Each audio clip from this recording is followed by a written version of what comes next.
പ്രിയപ്പെട്ട ഉസ്താദുമാർ, ഏറെ സ്നേഹിതരായ വിദ്യാർത്ഥി സുഹൃത്തുക്കൾ, ഞാൻ നിങ്ങളുടെ മുമ്പിൽ എഴുന്നേൽക്കുന്നതിന്റെ ഉദ്ദേശം പുണ്യനബി സൈസ്തയുടെ കാവൽ എന്ന വിഷയത്തിൽ അല്പനിങ്ങളുമായി സംബന്ധിക്കാനാണ്. അതിന് തോഫീക്ക് നൽകിയവനെ ഞാൻ ആദ്യമായി സ്തുതിക്കുന്നു. അൽഹംദുലില്ലാഹി റബ്ബിൽ ആലമീൻ. സുഹൃത്തുക്കളെ, അപമാനങ്ങളെയും അന്ധകാരങ്ങളെയും ആക്രമണങ്ങളെയും യുക്തിയുടെ വശമായ പുഞ്ചിരികൾ കൊണ്ടും സഹിഷ്ണുതയുടെ സമൂചന പാഠഭാഗങ്ങൾ കൊണ്ടും നേരിട്ട പ്രതിഭയാണ് റസൂൽ കരീം സല്ലല്ലാഹു അലൈഹി വസല്ലം. ദീനിന് തിരുമേനിക്ക് നേരെ വരുന്ന ആക്രമണങ്ങൾക്ക് ഒരു പ്രഹരവും നൽകാതെ അവർക്ക് മാപ്പ് നൽകി അണിയാത്ത വിലക്കുകൾക്ക് തിരിയേകിയ നേതാവായിരുന്നു മുഹമ്മദ് മുസ്തഫ സല്ലല്ലാഹു അലൈഹി വസല്ലം. വിശ്വാസികൾ നേരിട്ട പീഡനങ്ങൾക്ക് തന്റെ ജീവിതം അപകടമായപ്പോഴും ക്ഷമയും സഹനവും കാണിച്ചു.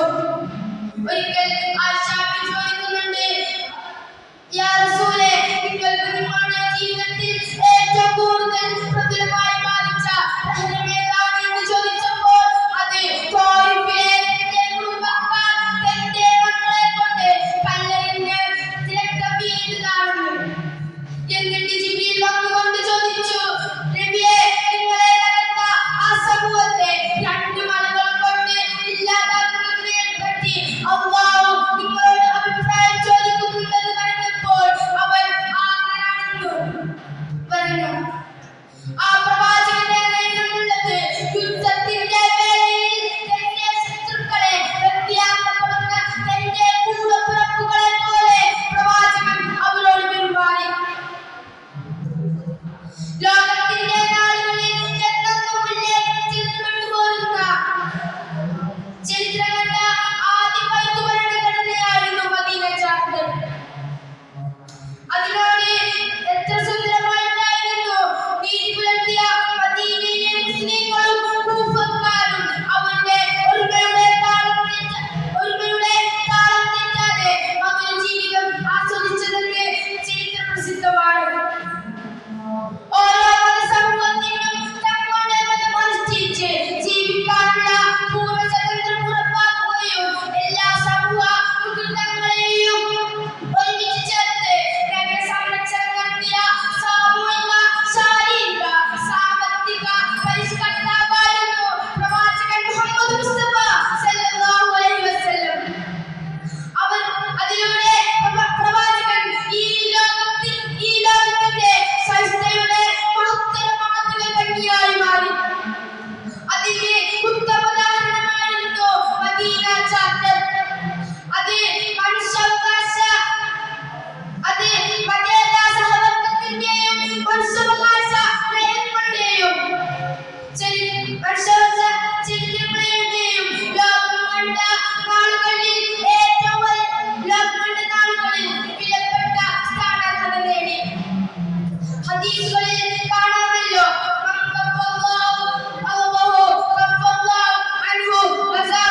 എന്ന ഹദീസിൽ വിശ്വപ്രഖ്യാപനങ്ങൾക്ക് സാക്ഷിയായി നമുക്ക് മുമ്പ് ജീവിച്ച സഹിഷ്ണുതയുടെയും സഹനത്തിന്റെയും സുപ്രധാന മാതൃകയാണ് തിരുനബി എന്ന് പറഞ്ഞുകൊണ്ട് അൽഹംദുലില്ലാഹി റബ്ബിൽ ആലമീൻ. അസ്സലാമു അലൈക്കും വറഹ്മത്തുള്ളാഹി തആല വബറകാതുഹു. السلام عليكم ورحمة الله تعالى وبركاته. الحمد لله، الصلاة والسلام على أشرف المرسلين وعلى آله وصحبه أجمعين. أما بعد. ഏറെ ബഹുമാനം നിറഞ്ഞ വിധികർത്താക്കളെ, പ്രിയം നിറഞ്ഞ വിദ്യാർത്ഥി സുഹൃത്തുക്കൾ, മനോഹര വേദിയിൽ പ്രഭാതം സഹിഷ്ണുതയുടെ കാവലായ എന്ന വിഷയത്തിൽ അല്പം നിങ്ങളുമായി സംബന്ധിക്കുവാനാണ് ഞാൻ അതിനെക്കുറിച്ച് നന്ദി തുറന്നുമാറാണ്. പ്രിയമുള്ളവരെ, ലോകത്തെ ഏറ്റവും കൂടുതൽ ആക്ഷേപങ്ങൾക്കും പരിഹാസങ്ങൾക്കും വിധേയനായ വ്യക്തി ആരാണെന്ന് ചോദിച്ചാൽ അതിന് ഒരേ ഒരു മറുപടി മാത്രമേ ഉള്ളൂ. അത് പ്രവാചകൻ സ്വല്ലല്ലാഹു അലൈഹി വസല്ലം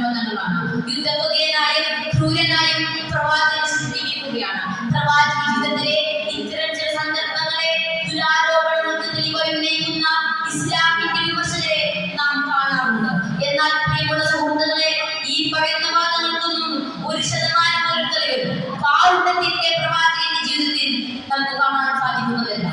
കാരുണ്യത്തിന്റെ പ്രവാചകന്റെ ജീവിതം മുഴുവനും കാരുണ്യത്താലും സഹിഷ്ണുതയാലും നിറഞ്ഞതായിരുന്നു എന്ന് നമുക്ക് സ്വഹാബികളുടെയും മറ്റും ചരിത്രങ്ങളിൽ കാണാൻ സാധിക്കുന്നതാണ്. ആ സഹിഷ്ണുതയുടെ ചില ഉദാഹരണങ്ങൾ മാത്രമാണ് ഞാൻ നിങ്ങൾക്ക് മുമ്പിൽ പങ്കുവെക്കുന്നത്. യമാമയുടെ ഭരണാധികാരിയായിരുന്നു സുമാമ ബിൻത് ഹുസൈൻ. ഇസ്ലാമിന്റെ കടുത്ത ശത്രുവും നബിതങ്ങളുടെ ഏറ്റവും വെറുപ്പുള്ള ആളുമായിരുന്നു സുമാമ. ഒരു ദിവസം അതിർത്തിയിൽ കാവൽ നിൽക്കുന്ന സ്വഹാബാക്കൾ സുമാമയെ പിടിച്ചു കൊണ്ടുവരികയും മദീന പള്ളിയിൽ കെട്ടിയിടുകയും ചെയ്തു. അവർക്ക് ധാരാളം അറിയില്ലായിരുന്നു. പ്രവാചകൻ വന്നു, സുമാമയെ കണ്ടു, അദ്ദേഹം ആരാണെന്ന് മനസ്സിലായി. ഉടൻ തന്നെ പ്രവാചകൻ സ്വഹാബാക്കളോട് പറഞ്ഞു, അല്ലേ സ്വഹാബാക്കളെ, ഇദ്ദേഹത്തെ കെട്ടയച്ചു വിടുക, ഇദ്ദേഹത്തിന് വേണ്ട കാര്യമെല്ലാം ചെയ്തു കൊടുക്കുക. തുടർന്ന് പ്രവാചകൻ സുമാമയെ 3 ദിവസം ഇസ്ലാമിലേക്ക് ക്ഷണിച്ചു. എന്നാൽ താൻ ഇസ്ലാം സ്വീകരിക്കാൻ തയ്യാറല്ല എന്ന് സുമാമ അവിടുന്ന് പ്രഖ്യാപിച്ചു. ഉടൻ തന്നെ സുമാമ തിരിച്ചു പോകുന്ന സമയത്ത് മുഴുവൻ സുമാമയുടെ മനസ്സിലുണ്ടായിരുന്നത് ആ 3 ദിവസവും പ്രവാചകൻ തന്നോട് കാണിച്ച അവിടുത്തെ മഹത്തായ പെരുമാറ്റമായിരുന്നു. ഉടൻ തന്നെ സുമാമ തിരിച്ചു വരികയും പ്രവാചകനെ കാണുകയും ഇസ്ലാം മതം സ്വീകരിക്കുകയും ചെയ്തു. തുടർന്ന് സുമാമ പറയുന്ന ചില വാക്കുകളുണ്ട്. അല്ലയോ പ്രവാചക, പണ്ടെനിക്ക് നിങ്ങളുടെ മുഖത്തേക്കാൾ വെറുപ്പുള്ള ഒരു മുഖം ഉണ്ടായിരുന്നില്ല, നിങ്ങളുടെ മതത്തെക്കാൾ വെറുപ്പുള്ള ഒരു മതം ഉണ്ടായിരുന്നില്ല. എന്നാൽ ഇന്നെനിക്ക് ഏറ്റവും പ്രിയപ്പെട്ട മുഖവും താങ്കളുടേതാണ്, ഏറ്റവും പ്രിയപ്പെട്ട മതവും താങ്കളുടേതാണ്. ഇതായിരുന്നു നബിതങ്ങളുടെ ജീവിതം. അവിടുത്തെ മഹത്തായ വിട്ടുവീഴ്ചയും സഹിഷ്ണുതയും എല്ലാം ഇസ്ലാമിനെ കാട്ടിൽ ശത്രുക്കളെ പോലും ഇസ്ലാമിന്റെ വഴി വെച്ചത്തേക്ക് നയിക്കുവാൻ സാധ്യമായതായിരുന്നു. മക്ക വിജയത്തിന്റെ ദിവസം മക്കയുടെ ചെങ്കോലും കിരീടവും എല്ലാം നബിതങ്ങളുടെ കരങ്ങളിലായിരുന്നു. ശത്രുക്കളെല്ലാം പഞ്ചഭുജം മടക്കി പ്രവാചകന്റെ മുന്നിൽ നിൽക്കുമ്പോൾ അവർ പറയുന്നത് ഇത് രക്തച്ചൊരിച്ചിലിന്റെ ദിനമാണ് എന്നായിരുന്നു. ഈ സമയത്ത് പ്രവാചകന്റെ മനസ്സിലേക്ക് പല ചിന്തകളും വന്നിട്ടുണ്ടാകാം. തന്നെയും തന്റെ കുടുംബത്തെയും 3 വർഷം മലഞ്ചേരി ഉപയോഗിച്ചതും പ്രവാചകനെ സ്വഹാബാക്കളെയും ക്രൂരമായി മർദ്ദിച്ചതും ശരീരത്തിലേക്ക് കാർക്കിച്ചു തുപ്പിയതും ചീഞ്ഞണിഞ്ഞ ഒട്ടകത്തിന്റെ കുടൽമാരെ ശരീരത്തിലേക്ക് ഇട്ടതും പ്രവാചകന്റെ മനസ്സിൽ ഓടിയിട്ടുണ്ടാകാം. ആ സമയത്ത് പ്രവാചകനോട് ചോദിക്കുന്നുണ്ട്,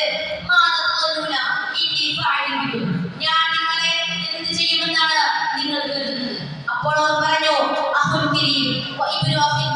മുഹമ്മദേ, താങ്കൾ മാന്യനാണ്, മാന്യന്റെ മകനുമാണ്. അപ്പോൾ പ്രവാചകൻ പറഞ്ഞു, നിങ്ങൾക്ക് പോകാം, നിങ്ങൾ സുഖത്തിലാണ്. ചരിത്രത്തിൽ കാരണത്തിന്റെ കാര്യത്തിൽ അറ്റമില്ലാത്ത പ്രവാചകന്റെ ജീവിതം പഠിക്കുവാൻ നമുക്കൊന്ന് തോഫീക്ക് നൽകട്ടെ എന്ന് പറഞ്ഞുകൊണ്ട് ഞാൻ അവസാനിപ്പിക്കുന്നു. അസ്സലാമു അലൈക്കും വറഹ്മത്തുള്ളാഹി തആല വബറകാതുഹു. Assalamualaikum warahmatullahi wabarakatuh. Alhamdulillah, wassalatu wassalamu ala asyrafil mursalin wa ala alihi വസഹ്ബിഹി അജ്മഈൻ. പ്രിയപ്പെട്ട ഉസ്താദുമാരെ, സ്നേഹം നിറഞ്ഞ വിദ്യാർത്ഥി സുഹൃത്തുക്കളെ, ഞാൻ ഇന്നിവിടെ പറയാൻ പോകുന്ന വിഷയത്തിന്റെ പേര് അദബ് അറിവിന് ആധാരം. അദബ് എന്നത് ഇസ്ലാമിക അടിസ്ഥാനത്തിൽ ഒഴിച്ചുകൂടാൻ പറ്റാത്ത ഒന്നാണല്ലോ. അത് നമ്മുടെ യഥാർത്ഥ അടിത്തറയാണല്ലോ. അതുകൊണ്ട് തന്നെ സൂറത്തുൽ ബഖറയിലെ 83-ാം ആയത്തിൽ അല്ലാഹു സുബ്ഹാനഹു വ തആല പറയുന്നു, വഖൂലൂ ലിന്നാസി ഹുസ്നാ,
നമ്മുടെ ശബ്ദം പോലും ഉയരാൻ പാടില്ല എന്ന് ഇസ്ലാമിക അധ്യാപകർ നമ്മെ പഠിപ്പിക്കുന്നു. നമ്മളെ ആരെപ്പറ്റിച്ചു തന്നവർക്ക് നാം ബഹുമാനം നൽകണം. അവർ നമ്മെ ആരെപ്പറ്റിച്ചിരുന്നവരല്ല, മറിച്ച് നമ്മുടെ ജീവിതം പഠിപ്പിച്ചു തരുന്നവരാണ്. അതുകൊണ്ട് അധ്യാപകരെയും വലിയവരെയും അന്യമതസ്ഥരെയും നാം ബഹുമാനിക്കണം. മാതാപിതാക്കളോട് വിനയവും അധ്യാപകരോട് ആദരവും സമൂഹത്തിനോട് കരുണയും എല്ലാവർക്കും തന്നെ ഞാൻ വിചാരിക്കുന്നു. അല്ലാഹു തൗഫീഖ് നൽകുമാറാകട്ടെ. അസ്സലാമു അലൈക്കും വറഹ്മത്തുള്ളാഹി വബറകാതുഹു. അസ്സലാമു അലൈക്കും വറഹ്മത്തുള്ളാഹി തആല വബറകാതുഹു. അൽഹംദുലില്ലാഹ് സ്വലാത്തു വസ്സലാമു അലാ അഷ്റഫി റസൂലില്ലാഹ് വഅലാ ആലിഹി വസഹ്ബിഹി അജ്മഈൻ. അമ്മാ ബഅദ്. ബഹുമാനപ്പെട്ട ഉസ്താദുകളെ, പ്രിയപ്പെട്ട കൂട്ടുകാരെ, ആധുനിക കാലത്ത് വിദ്യ അന്യമാവുകയും അഭ്യാസമാധിപത്യം ചെയ്തുകൊണ്ടിരിക്കുന്ന കാലസാഹചര്യത്തിലൂടെയാണ് നാം കടന്നുപോയിക്കൊണ്ടിരിക്കുന്നത്. അച്ചടക്കവും നഷ്ടപ്പെട്ട ഒരു തലമുറ വിദ്യാഭ്യാസത്തിൽ പഠനേടാനുള്ള ഒരു കുറുക്കുവഴി കടന്നുപോകുന്നു. തികച്ചും ആശങ്കമായ ഭാവിയാണ് സൂചിപ്പിക്കുന്നത്. ഈ സാഹചര്യത്തിൽ അത് വളരെ പ്രാധാന്യമുള്ള വിഷയമാണ് മനസ്സിലാക്കേണ്ടത്. പ്രസ്തുത വിഷയത്തിന്റെ യഥാർത്ഥ കാര്യങ്ങൾ ഞാൻ അവസാനിപ്പിക്കാം. ഒരു മനുഷ്യൻ അറിവ് നേടുന്നതിന് മുമ്പ് തന്നെ അറിവിനെ നേടാൻ അനിവാര്യമാണ്. കാലഘട്ടന്മാരുടെ ചരിത്രങ്ങൾ പരിശോധിച്ച് നോക്കിയാൽ കാണാൻ സാധിക്കും. അവർ അറിവ് നേടുന്നതിന് മുമ്പ് തന്നെ അറിവിനെ പഠിച്ചിരുന്നു. എന്താണ് പണ്ഡിതന്മാർ വിശേഷിപ്പിച്ചത് ഇപ്രകാരമാണ്: ഒരു അറിവിന്റെ മേലെ സമ്മേളിക്കലാണ് അറിയുന്നത്. പ്രിയമുള്ളവരെ, ബഹുമാനപ്പെട്ട ഇമാം ഷാഫിഈ റളിയല്ലാഹുവിന്റെ ചരിത്രങ്ങൾ പരിശോധിച്ച് നോക്കിയാൽ കാണാൻ സാധിക്കും. മഹാനവറുകളെ പഠിപ്പിച്ച ഉസ്താദിന്റെ വീടിന്റെ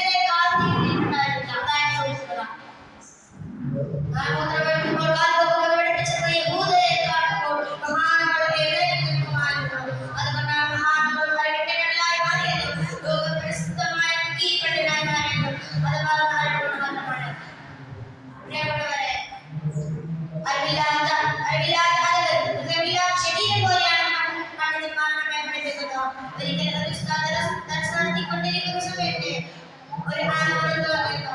ആനയെ കാണാൻ കുട്ടികളെല്ലാം പോയി. എന്നാൽ ഒരു കുട്ടി മാത്രമുള്ള സിദ്ധമായിരുന്നു. കുട്ടിയോട് ഉസ്താദ് ചോദിച്ചു, മോനെ നീ എന്താ ആനയെ കാണാൻ പോകാതെ? കുതിരയോട് കൂടി കുട്ടി പറഞ്ഞു, ഉസ്താദെ, ആനയെ കാണാനല്ല എന്റെ ലക്ഷ്യം. അതുമല്ല ഉസ്താദ്, ദർശനം ഇറങ്ങിപ്പോകൻ ഒരു ആഗ്രഹമല്ലേ. പിന്നീട് ആ കുട്ടി ലോകത്തെ ഏറ്റവും വലിയ പണ്ഡിതനായി മാറിയതും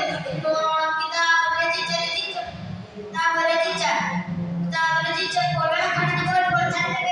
പ്രകാശിച്ച ഷാഫി ഷാഫിയായ ഇമാം നബി റളിയല്ലാഹു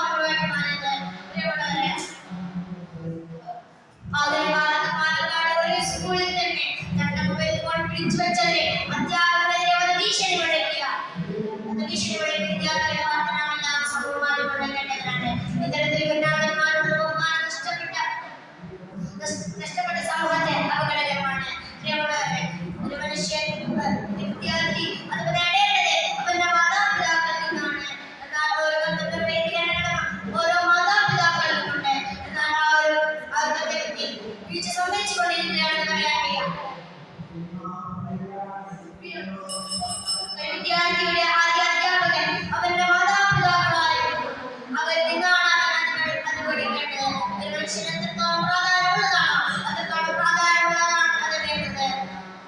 നാം അതുകൊണ്ട് മക്കളെ വളരേണ്ടതുണ്ട്. അത് നാം പരിശ്രമിക്കേണ്ടതുണ്ട്. ഇത്രയും പറഞ്ഞുകൊണ്ട് ഞാൻ അവസാനിപ്പിക്കുന്നു. അസ്സലാമു അലൈക്കും വറഹ്മത്തുള്ളാഹി വബറകാതുഹു.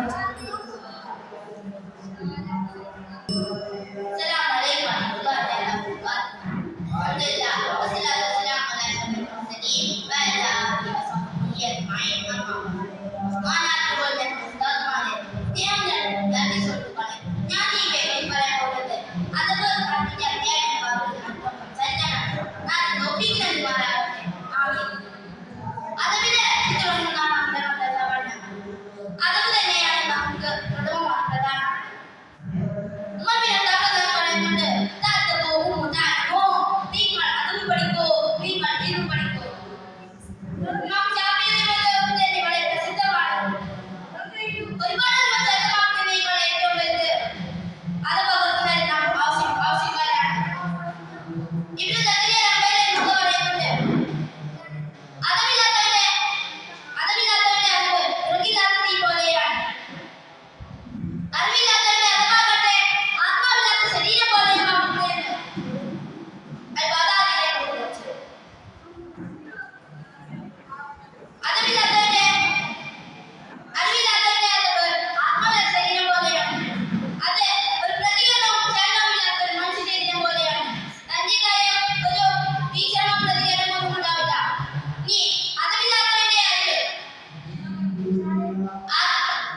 വർഷം മതവും 20 വർഷത്തേക്കും പഠിച്ചിരുന്നതാണ്.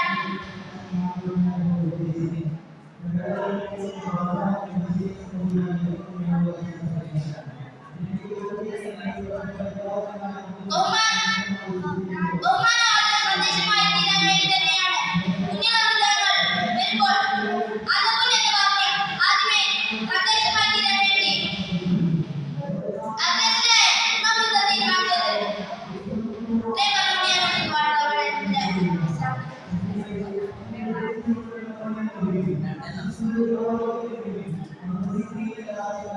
Next, political contestants. Alhamdulillah, wassalatu wassalamu ala asyrafil mursalin wa ala alihi washabbihi ajma'in. ബഹുമാനപ്പെട്ട ഉസ്താദുമാരെ, സ്നേഹനിധികളായ വിദ്യാർത്ഥി സുഹൃത്തുക്കളെ, സഹിഷ്ണുതായ മുദ്രാവാക്യങ്ങളിൽ ഉയർത്തുമ്പോൾ നാം ഏവരും ഓർക്കുന്ന നിമിഷങ്ങളുടെ സ്മരണകളിലൂടെയാണ് നമ്മളെല്ലാം ഇന്ന് പോയിക്കൊണ്ടിരിക്കുന്നത്. സഹിഷ്ണുതയുടെ പ്രാഥമിക പാഠങ്ങളെ പോലും രാജ്യത്തിന്റെ പെരുമാറി കുറിച്ചു കൂടിയ നിരാട്ടന്മാരുടെ കാലത്താണ് നാം ജീവിക്കുന്നത്. ഇവിടെയാണ് പുണ്യനബി സ്വല്ലല്ലാഹു അലൈഹി വസല്ലം തങ്ങൾ സഹിഷ്ണുതയുടെ കാവലാണെന്ന വിഷയത്തിൽ വിദ്യാർത്ഥിക്കുന്നത്. പ്രസ്തുത വിഷയത്തിൽ അജ്ഞാനികളെ പങ്കെടുക്കാം. അല്ലാഹു സുബ്ഹാനഹു വ തആല തൗഫീഖ് നൽകട്ടെ. ആമീൻ.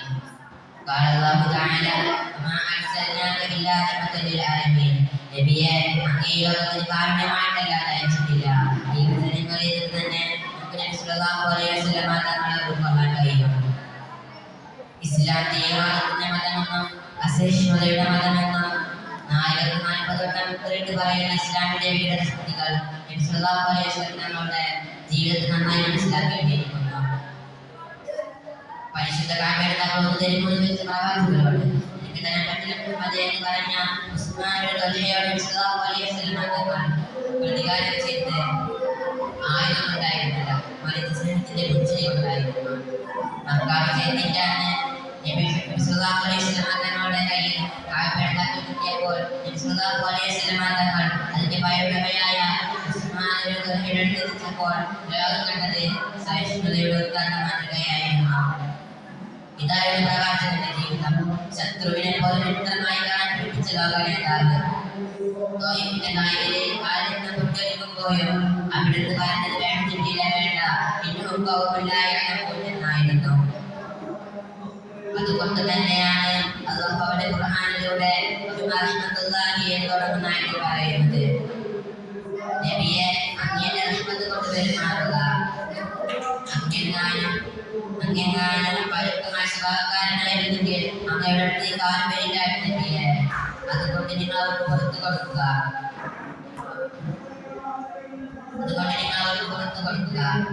വിട്ടുവീഴ്ചയുടെയും വിശാലമനസ്കതയുടെയും വൃത്താന്ത മാതൃകയായ നബി സല്ലല്ലാഹു അലൈഹി വസല്ലം തങ്ങൾ മതരാഷ്ട്രീയത്തിനപ്പുറം സമാധാനത്തിന്റെ സന്ദേശം എത്തിച്ച പ്രവാചകൻ. മദീനയിലെ യഹൂദികളോടും ക്രൈസ്തവ മതക്കാരോടുമുള്ള അവിടുത്തെ പെരുമാറ്റം നാം ഉൾക്കൊള്ളേണ്ടതാണ്.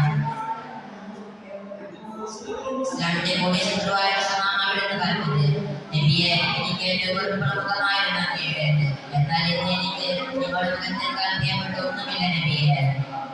എനിക്ക് ഏറ്റവും വെറുപ്പുള്ള നാടായിരുന്നു മദീന. എന്നാൽ ഇന്ന് എനിക്ക് മദീനയേക്കാൾ പ്രിയപ്പെട്ട ഒന്നുമില്ല നബിയെ. ലോകത്തിന്റെ സഹിഷ്ണുതയുടെ പ്രാധാന്യം ചൂടുകൊണ്ടിരിക്കുന്ന കാര്യം തിരിച്ചുകൊണ്ടിരിക്കുന്നത്. പലസ്തീനിൽ ഇസ്രായേൽ നന്നായിട്ട് ലോകം കൈയുയർത്തി നോക്കി നിൽക്കുകയാണ്. ഈ സാഹചര്യത്തിൽ നബി സല്ലല്ലാഹു അലൈഹി വസല്ലം തങ്ങളുടെ സഹിഷ്ണുതപരമായ പെരുമാറ്റം മുറുകെ പിടിച്ചേക്കാൻ അവർക്ക് തൗഫീഖ് നൽകട്ടെ എന്ന് പറഞ്ഞുകൊണ്ട് നിർത്തുന്നു.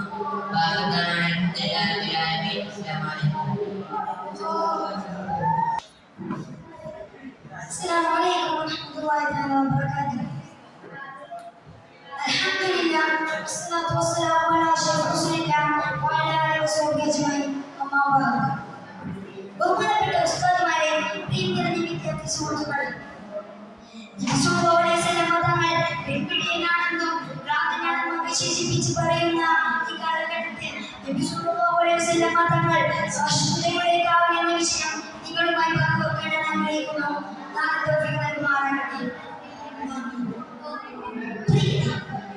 കഴിഞ്ഞിട്ടും സ്വാതന്ത്ര്യത്തോടെയും സമാധാനത്തോടെയും വിശ്രമിക്കാൻ കഴിയാത്തവരാണ് നബി സല്ലല്ലാഹു അലൈഹി വസല്ലം തങ്ങൾ. തികച്ചും അന്ധകാരത്തിന് അടിമപ്പെട്ടു പോയ നിനക്ക് ജനിച്ചത് പെൺകുഞ്ഞാണെങ്കിലും ജീവനോടെ ഒഴിച്ചു കൂടുന്ന മദ്യത്തിന്റെ അധികാരിയും പ്രണയിച്ച ഒരു സമൂഹത്തെ ഇസ്ലാമിലേക്ക് ക്ഷണിച്ചതിന്റെ പേരിൽ 1-2 വർഷമല്ല 3 വർഷമാണ് ഷാബുൽ നബി ത്വാലിബ് എന്ന മലഞ്ചെരിവിൽ കുറച്ച് നബി സ്വഹാബികൾ കഴിച്ചുകൂടിയിരുന്നത്. വീണ്ടും ചരിത്രത്തിൽ നമുക്ക് കാണാം, ഭക്ഷണം കഴിക്കാതെ പച്ചിലകൾ കഴിച്ചിട്ടാണ് അവർ ജീവിച്ചിരുന്നത്. പക്ഷികൾ കാഷ്ടിക്കുമ്പോഴാണ് അവർ കാഷ്ടിക്കുന്നത് ചരിത്രം പഠിപ്പിക്കുമ്പോൾ അതിന് ഇഷ്ടപ്പെട്ടാണ് അവർ നമുക്ക് പ്രബോധനം നടത്തിയിരുന്നത്. അബൂ ഖലീഫിന്റെ ആക്രമണം അടിക്കടിയായി വരുമ്പോൾ അന്തരീക്ഷത്തെ പ്രബോധനം വിളിച്ച ത്യാഗസമ്പൂർണമായ ജീവിതം മുതൽ ഇസ്രായേൽക്കാരുടെ വിഷയം പഠിക്കുമ്പോൾ ഓരോ ശരീരത്തിലും പേരെഴുതി വെച്ച് കാത്തിരിക്കുന്ന പലസ്തീൻ കുഞ്ഞുങ്ങളാണ് ഷവയുടെ ഒരിക്കൽ ഹൈബറിൽ ഒരു സുഹാബി പറയുകയാ, യാ റസൂലല്ലാഹ്, ഞാൻ ഭക്ഷണം കഴിച്ചിട്ട് ഒരു ദിവസമായി റസൂലേ എന്ന് പറഞ്ഞ് തന്റെ ഷർട്ടുവിൽ പൊക്കി കാണിച്ചു കൊടുക്കുമ്പോൾ വിശപ്പിന്റെ കാഠിന്യത്താൽ വയറ്റത്തിൽ കല്ല് കെട്ടിയിട്ടായിരുന്നു സുഹാബി പണിയെടുത്തത്. ഇത് പറയുമ്പോൾ ഈ ലോകം തന്നെ പണക്കാരനായ ആശുപത്രിക്ക് മുഹമ്മദ് മുസ്തഫ സ്വല്ലല്ലാഹു അലൈഹി വസല്ലം തങ്ങളെ പറയുകയാ, യാ സ്വഹാബ, നീ ഭക്ഷണം കഴിച്ചിട്ട് ഒരു ദിവസമാണെങ്കിൽ ഞാൻ ഭക്ഷണം കഴിച്ചിട്ട് 2 ദിവസമാണ് സ്വഹാബ എന്ന് തന്നെ കുപ്പായം പൊക്കി കാണിച്ചു കൊടുക്കുകയാ. വിശപ്പിന്റെ അധിക കാഠിന്യത്താൽ വയറ്റത്തിൽ 2 കല്ല് കെട്ടിയിട്ടായിരുന്നു നബി സല്ലല്ലാഹു അലൈഹി വസല്ലം തങ്ങൾ പണിയെടുത്തിരുന്നത്. കാലിൽ വന്നവരെ നിസ്കരിച്ചതുകൊണ്ട് പ്രിയപത്നി ആയിഷ ചോദിക്കുന്ന ചോദ്യത്തിന് ഉത്തരമായി വന്ന വചനം അങ്ങേണ്ടിന് ഇത്ര കഷ്ടപ്പെടണമെന്നായിരുന്നു. വചനത്തിന് ഉത്തരമായി വന്ന വചനം ഗ്രാറ്റിറ്റ്യൂഡ് പ്രകടിപ്പിക്കുന്നത് എങ്ങനെയാണ് ലോകത്തിന് മാതൃകയാക്കുന്നത് എന്നും അവശേഷിക്കുകയായിരുന്നു. സ്ട്രെസ് മാനേജ്മെന്റിനും പ്രോബ്ലം സോൾവിങ്ങിനും പരിശീലനത്തിനായി കാരണമായി വന്ന ത്വായിഫിന്റെ തീരത്ത് വീഴുന്നതിന് പകരം അവിടെ പ്രകടിപ്പിക്കുന്നു. ഏറെ ശുചിത്വത്തിലായിരിക്കുന്ന സമയം ശത്രുക്കൾ വന്ന കാലത്തിൽ ഒട്ടകത്തിന്റെ കുടൽമാല ചാർത്തിയപ്പോഴും തന്റെ മകൾ ഫാത്തിമ കൽബ് തകർന്ന് അത് എടുത്തു മാറ്റുകയാണ്. ശത്രുക്കളെ ഗുരുതരായിട്ടും തന്നെ പുഞ്ചിരി കൊണ്ട് അവരെ നേരിട്ട് ആണ് മുഹമ്മദ് മുസ്തഫ സ്വല്ലല്ലാഹു അലൈഹി വസല്ലം തങ്ങൾ അനബിയോടൊപ്പം ജന്നാത്തുൽ ഫിർദൗസിൽ ഒരുമിച്ച് കൂട്ടാൻ നാഥൻ തൗഫീഖ് നൽകട്ടെ. അൽഹംദുലില്ലാഹി റബ്ബിൽ ആലമീൻ. വസ്സലാത്തു വസ്സലാമു അലൈക്കും വറഹ്മത്തുള്ളാഹി വബറകാതുഹു.